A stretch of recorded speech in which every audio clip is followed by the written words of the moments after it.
Hey everybody, welcome back to No Jumper News. It's Adam22 here with you, man. Hey everybody, welcome back to No Jumper News. It's Adam22, and let's get into this first story. The sole adult suspect charged with murdering Pop Smoke was back in court on Friday in Los Angeles, insisting that he did not intend for the rapper to get killed. In fact, Corey Walker, that's his name, was so upset that one of his co-defendants opened fire on Pop Smoke that he allegedly assaulted the shooter within the Airbnb that they had just invaded. According to Rolling Stone, his defense attorney Christopher Darden filed a motion to dismiss the criminal charges against his client, who was 19 when he participated in the 2020 Hollywood Hills home invasion. His lawyer stated that Corey specifically voiced his opposition to any violence before Pop Smoke was fatally shot dead. It is clear from the evidence that Walker did not enter the house, was not armed, and did not personally kill the victim. Moreover, the evidence is clear that the defendants did not share the actual killer's intent to kill, Darden wrote in the filing. Darden argued that his client did not plan this crime, and in the worst-case scenario, it was only the driver who remained outside, seated in the driver's seat of a vehicle that belonged to him and his grandmother. The defendant was aware that a weapon was being used, Darden wrote, but he was careful to insist that his weapon not be fired. Just hours before the crime took place, Corey Walker allegedly scouted the Hollywood Hills home where Pop stayed. Prosecutors say that he and his co-defendants returned to the rental property shortly after, and Walker remained in the getaway car as the others broke into the home.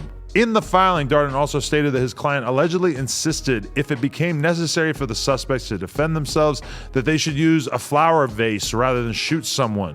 It was only hours after the robbers exited the house and re-entered the vehicle that Walker learned of the shooting.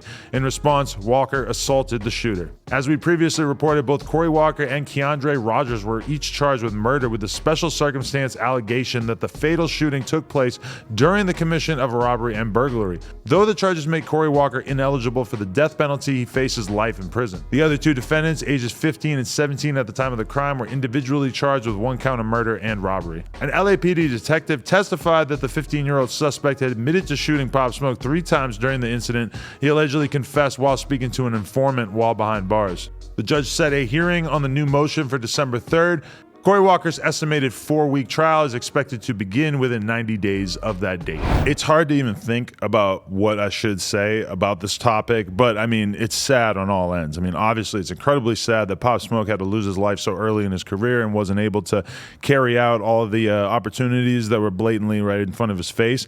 But now when you look at this scenario and you see a bunch of young kids who all sort of like banded together to go commit a robbery, and now they're all going to probably spend the rest of their life in prison. I mean, that's incredibly sad as well. I think probably a lot of these guys are going through the realization that a lot of the things that might have seemed important at a certain point in their life, where they might have thought that it was important enough to get some money to go rob a rapper in the Hollywood Hills in an area you never even been to before.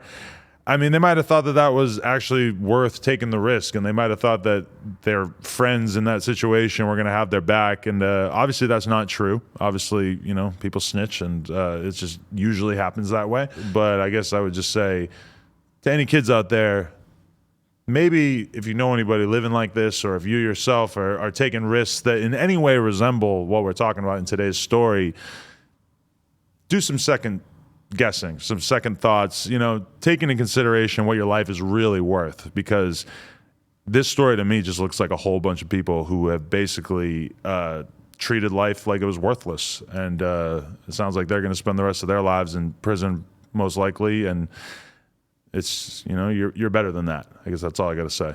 YouTube, like, comment, subscribe, and we'll be back real soon. Appreciate you guys.